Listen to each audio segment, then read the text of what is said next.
Good day, guys. Today I want to show you how to subtract in Excel. I realize I didn't do that in the previous videos, and I want to show you how to divide straight. The last time I showed you how to do some sort of division was when I showed you how to find the average, but I want to do that again, but to show you how you can divide straight. So first, before I go and do that, I'm going to remind you to subscribe if you have not subscribed before. Like the videos, share the videos, comment as usual. I want to hear from you, and please remember to watch the ads. Now, if you want to do a subtraction in Excel, it is pretty simple. You simply need to click on each cell that you are subtracting, but before that you have to put in your equal sign. So let us do the practical aspect of it. Say you want the difference to be in cell B8, you would click in cell B8 and then you would type your equal sign. And what if you're finding the difference of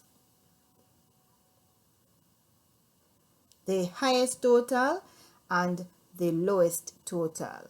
The highest total would be 268.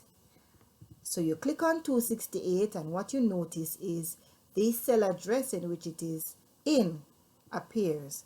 Then you hit the subtract or minus sign and then hit the lowest total, which is 158. When you click on it, E5 appears in the cell. Then you press enter, and that's how you subtract in Excel. Now to do a straight division.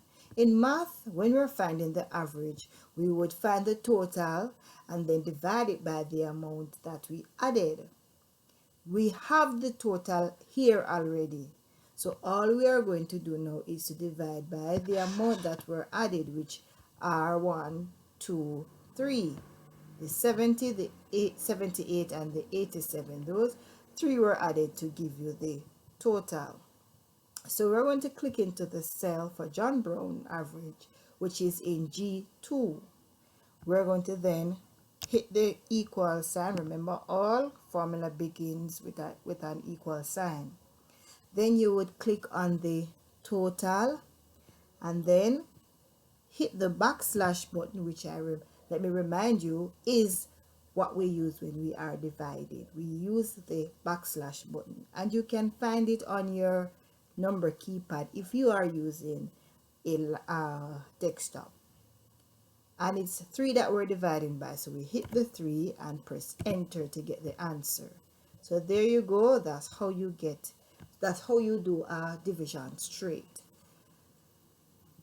and that's how you do difference, or to find or to subtract rather, in Excel. So you know how to do both now. So guys, this is it for today. Very short and spicy. I'm going to remind you again, guys, to subscribe, like, share, comment, and watch the ads. Thank you for watching. Bye.